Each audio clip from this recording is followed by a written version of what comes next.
Let me ask the three of you a question about all this new paradigm. We can formulate, I think, this new paradigm in terms of principles, philosophies, practices, and so on. But at the core of what each of you are bringing is this idea really that it must come from a living tissue of reality in human life, in human practice. And certainly if you know anything about Taoism and the Chinese culture altogether, the highest regard is offered to the three immortals, to the adepts, the spiritual practitioners who become infused with the higher divine life. Certainly, this is true of indigenous cultures of all kind. Arthur, you've talked in your book about having a council of elders, wise women and men who can help guide those of us as we come along on our path to maturity.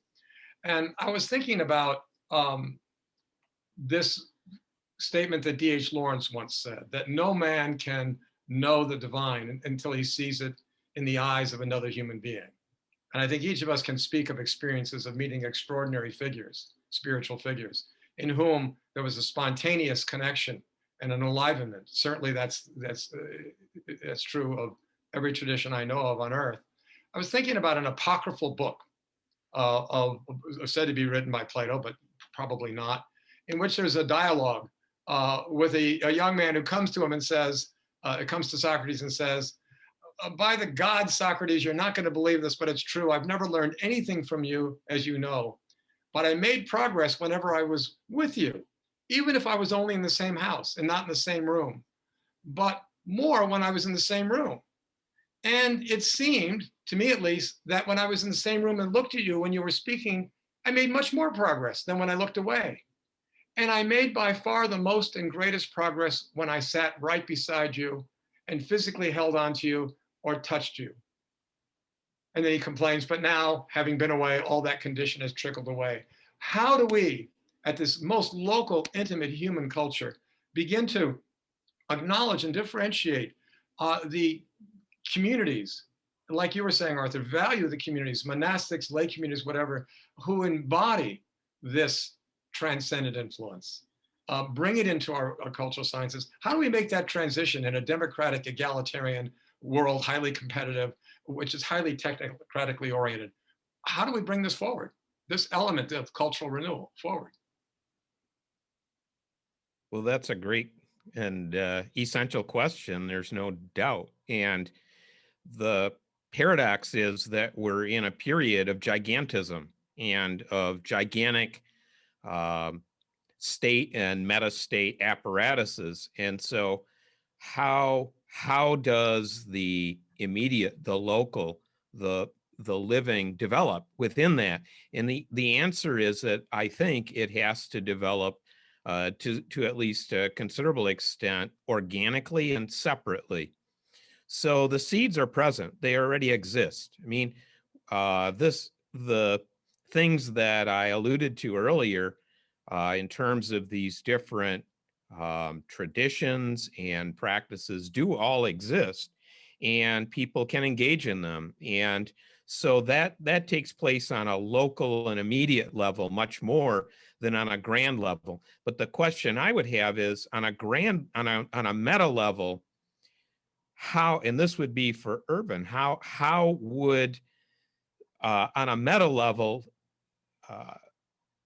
the kind of localism that Mystical State and a number of my other books are focusing on, how could at a meta level that local renaissance be encouraged?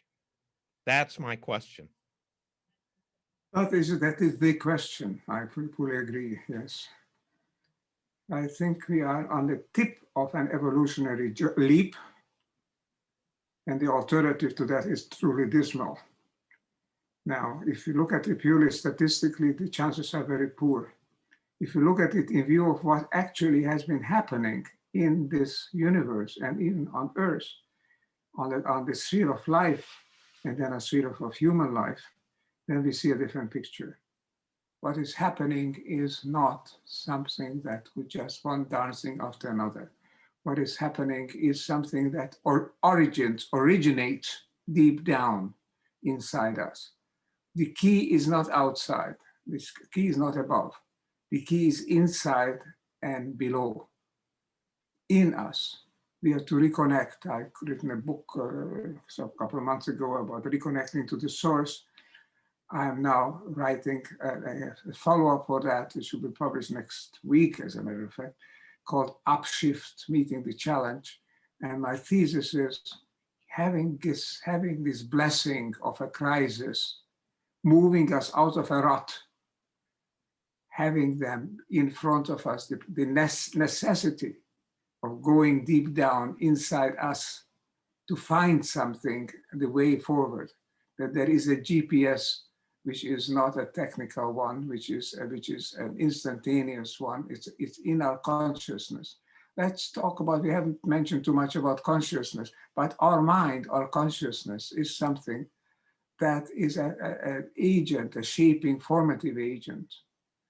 And that consciousness actually is beginning to reflect a different kind of a world, project a different kind of a world. Young people are the key element, at the forefront of this development. Those who create communities, who try to live in a different way, who reject this mechanistic, grandiose seeking of power on money and higher technology, always with this selfishness in mind. The new culture is what I've been saying, and I want to say again, just in a couple of words, is a holistic culture. The complex adaptive systems, as we've already been talking today, are not only adapting to the world, they're also adapting the world. Each system has in itself a capability to evolve, to adapt itself and to adapt the world around it. That is the capability we have to mobilize. The great mystical traditions, the great religions, great art, and now also great science, all tell us that we are not separate. This oneness that is coming to the fore is basically the one that could motivate action, motivates the transformation.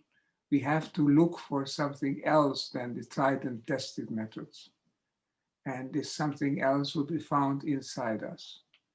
I call it, using a term that Stan Grof has come forth, I call it the holotropic attractor, the holotropic impetus. Evolution is not possible, would not have been possible without such an attractor operating already at the level of quanta, and then of atoms and molecules and crystals and cells and on ecologies and species, of course. This would not be possible. So there is this. We have to mobilize it. We have to go down into this. Young people are doing it. It's expressed in song, it's expressed in dance, it's expressed in drama. The way that is moving forward is our hope. It's beyond the business as usual of just seeking money, seeking power. And it calls for an entirely different politics. Seeking that politics and joining in that politics could give rise to that small group, which you call a critical mass, the small group that Margaret Mead called changes the world. As she said, nothing else ever did. This is a hope to create locally, yes, I agree, locally, create the group cultures, the new cultures on the periphery that can move forward, because we are in a crisis. The outlook and the absence of this is bleak. Therefore, we have a chance. We have a chance to that very unlikely source to activate, which is the unlikely source, which is us, which is our deeper self, our deeper understanding, because that deeper self is one, has this oneness in it. Schrödinger said that, Einstein said that, Jung said that. I think all the great scientists and poets obviously also have been saying that. And that's the way forward. And now with the chance of a crisis, with the golden opportunity of a crisis, we can move in that direction. So let's move it. That, I think, is what we need to do. That is what I keep saying over and over again. We have a chance, and the chance is not in authority beyond us. The chance is in our own inner authority. Thank you, Ervin. I want to encourage our live audience here to take real advantage the appearance here of both Ervin and Arthur, and we're trying to bring Fred back. Just so you know, he's in Singapore, so he's really at the wee hours of the morning, quite late at night. Actually, about 2 or 3 in the morning, I believe. So we hope we can get him back. But we've set aside the final half hour of this session for your questions to engage our speakers on. I can't think of anything more critical of the issue. If we are talking about a truly spiritually infused new vision of culture, and they've both done extraordinary work to provide many of the aspects of the outlines of that. And I've noticed, and both of you in your careers have sort of found the way to freely follow your particular interests and passions and engage with others in allied threads that don't fit within the academic boundaries. It's not often that an expert on Neoplatonism is talking as a Tibetan Buddhist and talking about soil and politics and so on. And likewise, Ervin is engaged from politics to medicine to just about everything else. I think that this generalist orientation is what we all are, really. And we all are responsible for our whole bodily being. But one of the most ancient metaphors for cultural life and growth is, in fact, that the human being is also patterned in a complete connection and identity with the cosmos. And that this intuitive connection with not only the earth, but also with the sky. In fact, I would say probably the most universal esoteric schema that you could probably say is identified from Druidic cultures, esoteric Christianity, Chinese mysticism, and Asian mysticism is something on the order of we're an earthly vital being, a manifest, meat body, a machine, and we're also a subtle being. That there's this higher intuitive gnosis that's a vehicle of a divine light, and that the divine energies that descend from above and these earth energies from below combine at the heart. And so it's kind of heaven, earth, and then as sometimes the word man will say humankind here, is where that is synthesized. I think that's what Jeff Kripal was telling us at the end of his talk about the greater human we're talking about.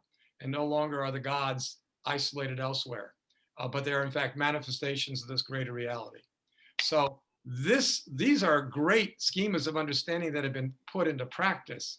I'm asking the audience here now, what are your interests and questions to engage with these speakers who speak from really depth of knowledge and experience of our principal cultures on Earth about this matter of cultural renewal as the basis of political renewal and where we take it into politics.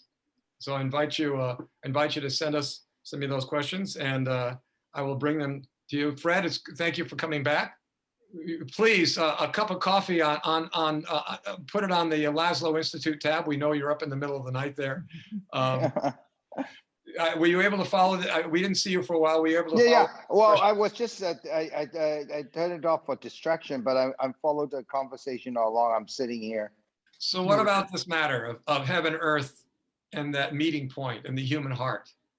And the meeting, the human being being in a truly connected with the cosmos, not as a future evolutionary development, but as something that's already the case, in which the evolutionary development is that we start to wake up to that fact, right? Yeah. So the Eastern tradition, the body has many layers, and the Indian says we have different layers. You have your physical body, then your emotional body, then your mental conscious body, and then you have your spiritual soul, or whatever we call it. And the Chinese are talking about the different level bodies and how life is created from heaven and earth and spirituality. And so these are body of knowledge that a little known to outside. So when you understand, there's a book called Yellow Emperor Canon. This is the book about understanding the human mind, body, spirit. Okay, it's actually, most people think of it as a Chinese medicine book, but actually talked about in there very clearly how we are created, the different bodies, the energy of the universe and the earth, they dance, and the yin and yang's created, and evolutionary energy they call God participate, or the Tao participate, and then our soul is created, and from the soul we create a material energy of interaction that created our mind, then it created da. And so we are not created because father and mother get together and given birth. That's not the Chinese birth of human being. And so as we go deep inside ourselves, which we already know in our DNA and further down when we're in the quantum level, we are out of field. That means that in the essence of everything, of all materialism, and same as Tao, is the same as you go deep. Go without and go within is the same thing. Without and within, thus above, thus below. All these all-dimensional, three-dimensional concepts, this is a concept. In reality, it's the same thing. And so this unification is already united. All we need to do is awaken it. Now, we talk a lot, and often we sometimes flip intellectually back and forth with the language of duality of material separating world, and sometimes talk about the oneness world using a duality language of understanding. And so it's actually, we're in the state of both. However, as we awaken, no language needs to be spoken. The lady who said to the person next door, they're energetically linked, they are energetically communicating, they're spiritually connected, and that's why they do. And this concept of the material energies, energy in exchange, is on the surface. You can go deeper. And so therefore, when she's close to the person, the energy is felt better. But even if she go deeper into a bigger energy net, she can be anywhere because energy has no time and space. So it depends how her mind is developed and where consciousness is. And if you're conscious of that, once you're conscious, you're conscious. And your neural connector will start changing. That is expression of consciousness into our brain, our neural wiring, our personality, our thinking patterns, so forth, so forth, so forth. It's just another expression of the different bodies and different level of communication. Thank you. Thank you. Arthur, you've written about this matter of esotericism, and you've actually surfaced some of it that I think has been largely unknown even to people very interested in Western religious and spiritual traditions, in the Christian theosophical tradition, where there's actually a considerable amount of that, the very same kind of multi-level understanding of the composite being. How, if we're talking about a successful democracy and people being qualified to exercise the franchise of vote and decision, certainly we want to see all of us raised up to a level of competence and appreciation of the real matters that we have to deal with. How much of that does it relate? How much would we consider infusing our educational systems, not just leaving them out on the fridges? And I don't mean as a state-sanctioned mandate, but more locally generated and culturally generated mandated. But how much do we need, how important is it that we actually bring alive this esoteric vision in order to awaken this higher parapolitical vision of our opportunities? Well, that's really an interesting thing you're bringing up, Bill, because what you're referring to is the educational system in which we exist now. I'm a professor at a state university, and the educational system is geared in particular ways to produce and exists within really a fairly, I would say, materialistic and technological paradigm. And so the kind of thing you're alluding to is, in what way could something like Christian theosophy, which is a master-disciple kind of relationship, or spiritual teacher, spiritual student, that's at the center of that particular tradition, which is a tradition of Christian mysticism that starts about around 1600, and continues in France, in Germany, in England, then in America. Now, that is completely different paradigm. It's essentially totally unrelated to the educational system in which most of us, I myself, exist. And so that leads to a larger question, which is, how do you start to create something new? And that's something I'm actually engaged in. That's something that I'm extremely interested in. And I created a nonprofit some years ago with a couple friends of mine called Hyros. And Hyros, which means sacred in Greek, is about that. So how do we create a new educational frame, kind of frame and paradigm is part of what I'm engaged in. But the other thing I would mention, and this is coming back to what Ervin said earlier, there's another way. One way to think about our immediate future is that there is a meta shift, which is encouraged at a larger level. Another way to think about it is that we actually have a collapse of some kind, that it's not possible for these gigantic structures to be reformed.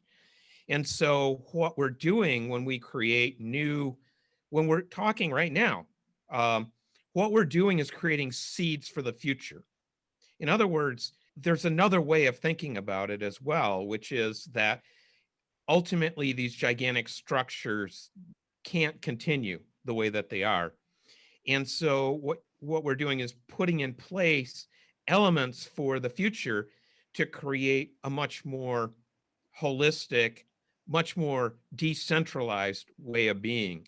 And that ties to education because education is central.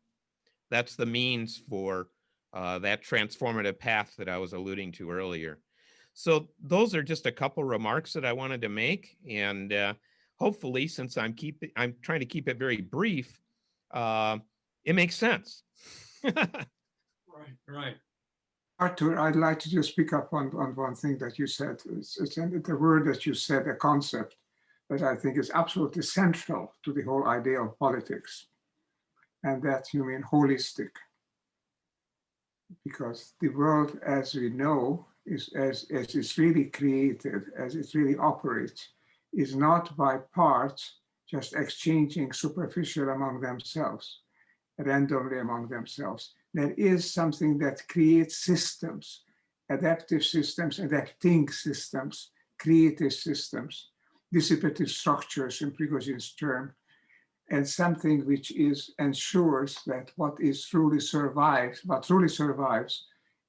is not the strongest, but the most cooperative, the one that is most joined, most able to join with others together, creating whole systems. Politics needs to be operating on the basis of this ambition, this aspiration. The largest system that is relevant to us is the system of life. There's a system of Earth, yes, but there's also the ecological system. But for us together, what creates as a background is the web of life, is the system of which we are a part. Now, what is good for the system is good for humanity, is good for all members of humanity, because we can't live without it. That is the norm.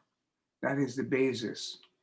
Politics operating on the contrary principles, has been operating on the contrary principles. Just take the part, and at best, the whole will take care of itself because the market sooner or later will spread out the benefits. The invisible hand, if you at all call it for something, but actually ignore the rest. Just redo your own interest, your own constituency. Only make sure that you come first and nothing else. Hopefully that politics in the US has been serious. The question maybe it's now no longer dominant, but all over the world that Istvan Teplan was talking about, these dictatorships operating on the basis, my force, my nation, me, and my power, that is what counts. And that is the aim of politics. That is a totally dead-end politics. That is totally what creates us, brings us from a crisis into catastrophe. So the new idea is operate in such a way that what you do serves the entire system in which you operate. That you ask yourself always this question, is that survivable? Is that viable? Is that thrivable, what I'm doing? And the answer must refer to the system in which we live, the system of life in which humanity is embedded. And we are embedded in humanity. The nation state is not something separate. It's just one level of organization and a highly overblown level, which are overemphasized. It's time to come back to the norm that we are operating in a system which has wholeness, which has oneness, which is based on this mutual attraction, which can be expressed by the sentiment of unconditional love. If that is the basis, idealistic, yes, I admit idealistic, but there is no other choice. There is no other way. That has to be the motivation for the small groups that are forming, and that when they join together can change the world and will change the world. This change will not come from the center of power. It comes from the periphery. And the center has been weakened. The periphery can empower itself.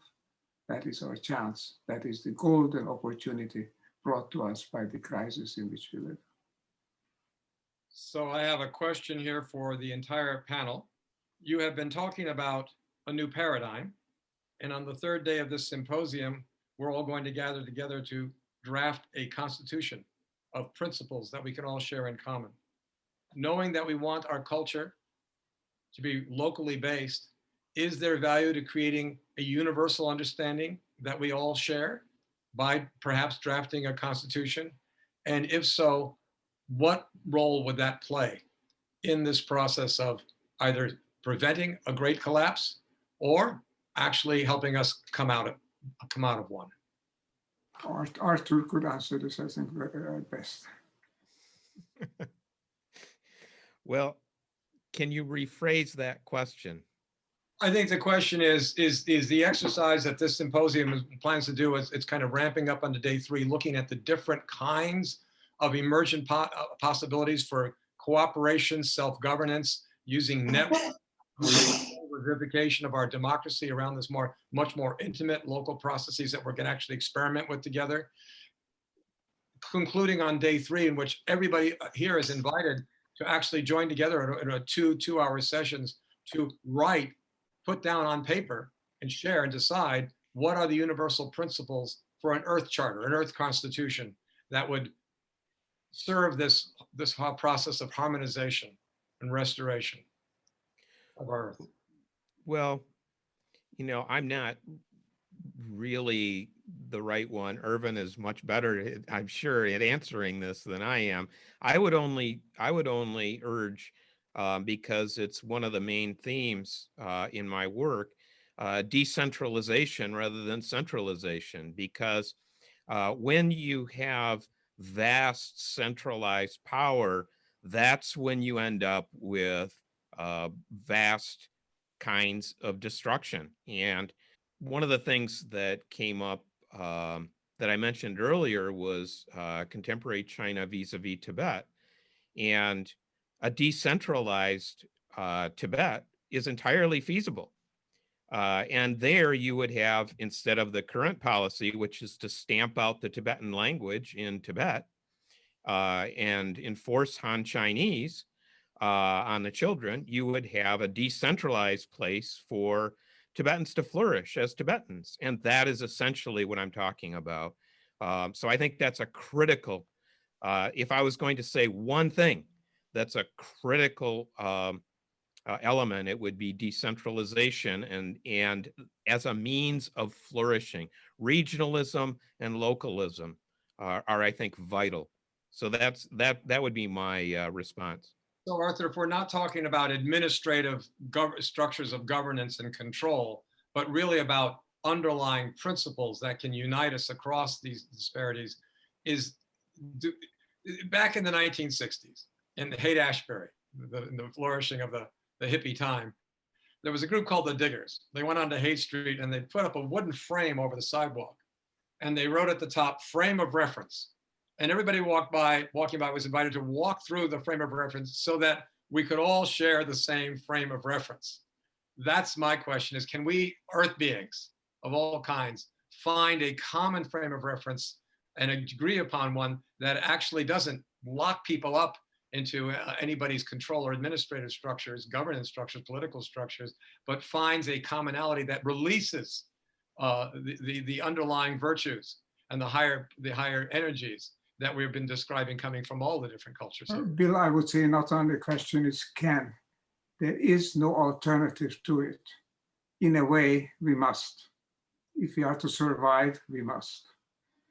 Because we have disconnected the world in such a way that it orients only toward the small independent entities.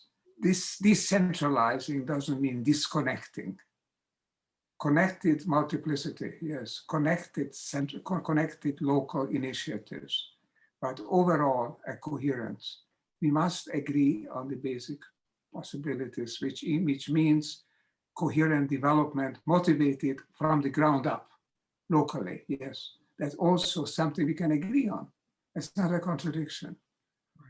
It's not that we are disagreeing the localness. We are agreeing it has to come from the ground up, grow organically, because we are human beings. We are living beings, and there is something that we share, something in common, that drive toward life, toward thriving, toward creating systems, coherence. That is something that we share. We must bring it to the fore, not to damp down our multiplicity, our diversity, but to make it flourish. We find the unity in the diversity. It's an old slogan, but what we really need it. And I think our effort, our attempt to create an Earth Constitution means that we find the common element, the frame of reference, the context. We are truly living beings. First, that's what we are. Then we are human beings. Then we are Americans or German or Russian or Chinese, whatever. And then finally we are family people and individuals. Yes, we are all of that. But we are also on the highest level, we are living beings. And that's what unites us.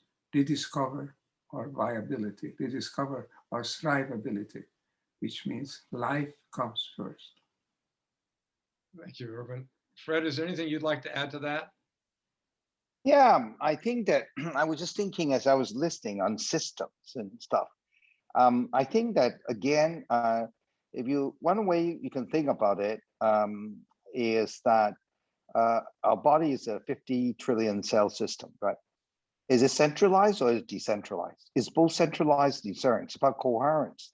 So when we think about centralized is good, decentralized not good, what happened is constant is moving around in this whole constant awareness and connection. We cannot think about centralized or decentralized, which is better. They all happen simultaneously and constantly. And this coherence is, which Ervin's mentioned, is very important. And, you know, just like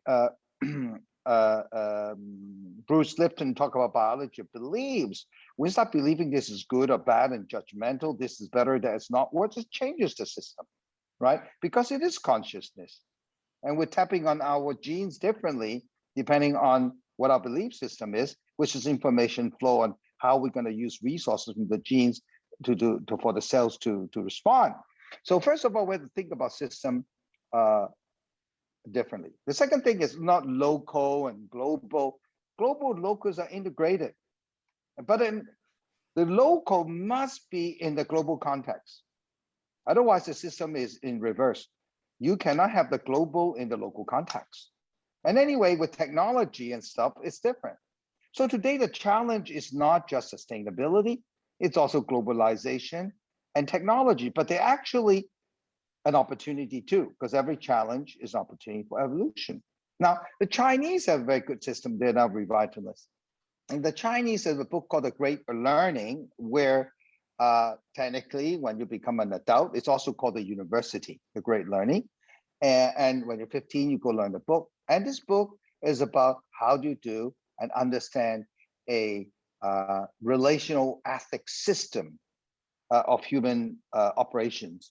And the whole purpose is to achieve goodness. And goodness is actually wholeness. And so that book is worth looking at, how the whole system can work.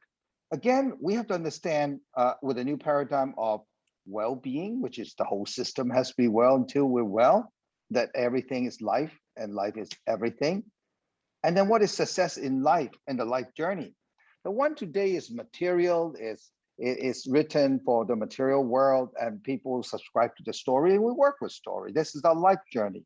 We get up, we do this, and then finally go to university, and then we up there, and then maybe I get a PhD and I get a really good job and I get married and the kids and blah, blah, blah, blah. And then there's a life story. That's a life journey. And success is if I have to tick up the box.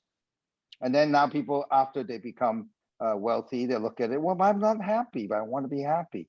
And then so when they pass survival, which is one level of living, to indulgence, which we have done, which is living for the sake of living, people start looking at, well, you know, there's more than living. We have to live for life.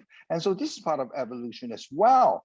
And so the system that we want to use, the system that understand how consciousness express into material expression, how the success story, what is the well-being, the systemic thinking has to go bigger. And this, you know, it cannot work when a small system is dictating the big system. They are not equal. They are not equal. We are within the system in holism. And so if you reverse the order, it doesn't work.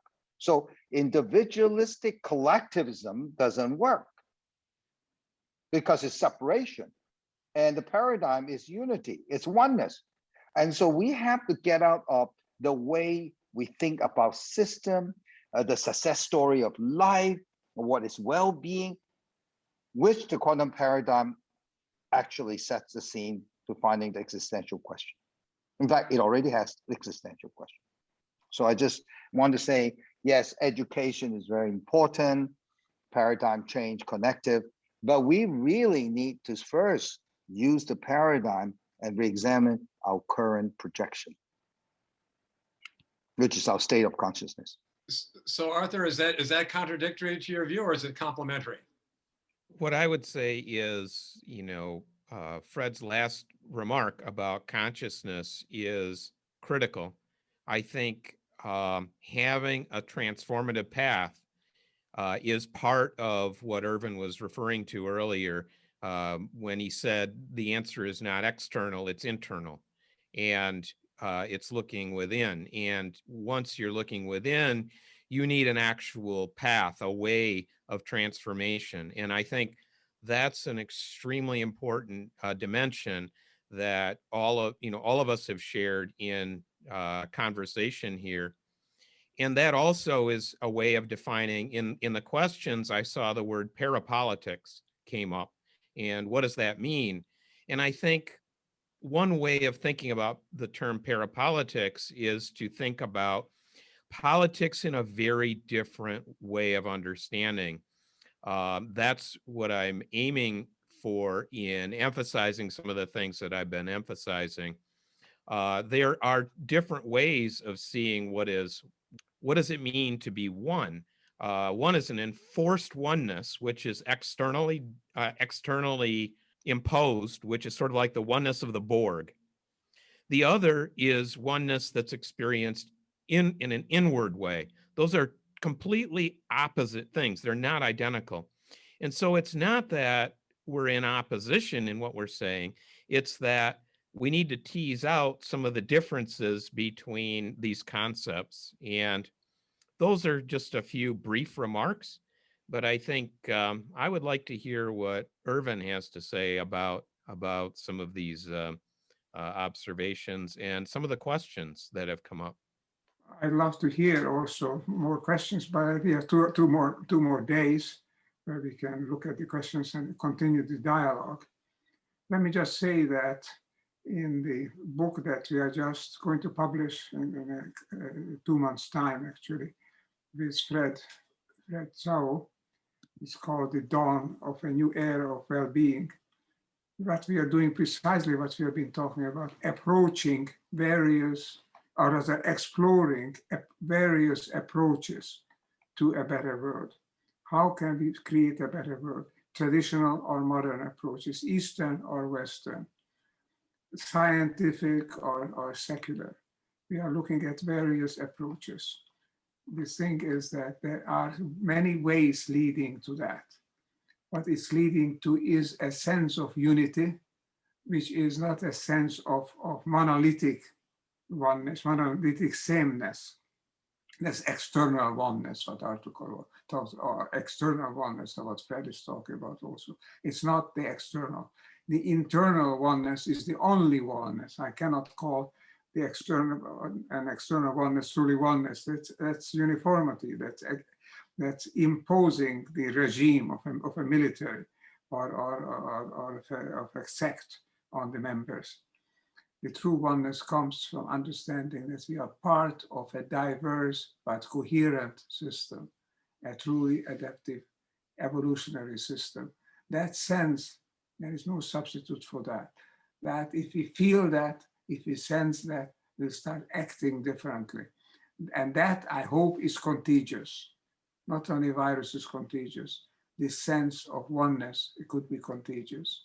I think it's expressed in song and expressed in so many different ways now. It's expressed in the sciences, yes, in the new biology, in the new cosmology, in the new quantum physics, obviously, as Fred is talking about, the quantum paradigm. It comes through, but it comes through in art as well, in spirituality as well, I think, as Arthur would know best. It comes through in all levels. That is the way forward. If we can further that, then we are doing good politics. If you're ignoring it, then we are doing mistaken politics. Nothing else is as primary, as important, as furthering our sense of belonging together. Not sameness, but diversity, but individuality, but coherent, connected. That's how the world operates. It operates as a coherent wholeness. And we either part of it, or we'll say, or we leave the stage of history. I hope not, but we have to become part of this great evolution of wholeness in the world, of convolution of coherence. That is my hope. I can't think of a better note to end this session on. I want to thank our three panelists, Ervin Laszlo, Arthur Versluis, and Fred Tsao. Thank you so much for being here. And thank you everybody for staying on. I want to just take a moment before I let you go to break to preview our next session. We're going to be moving out of this kind of more generalized view, both kind of historical and also philosophical, religious overview, and getting very practical in the next round. Our next moderator, who I will introduce on the hour, Gary Jacobs, has a distinguished background in the World Academy of Arts and Sciences, and he's assembled an extraordinary panel of people who he will introduce, who have been active at everything from the local level to the international political level at the UN and security, looking at now how their actual concrete experience of bringing this higher paradigm of unity to bear on very specific practical issues.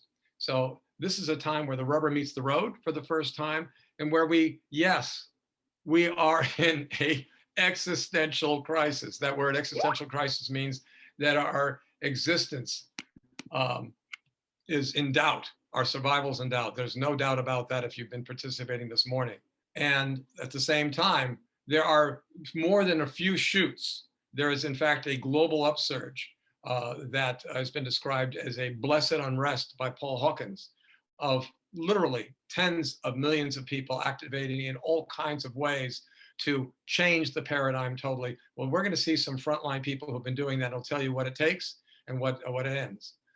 So we will see you now. This is our break.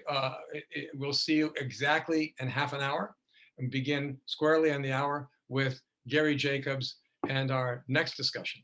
So that'll be the final one of the day, just yet another 90 minutes. Thank you all for persisting to date. Look forward to seeing you then.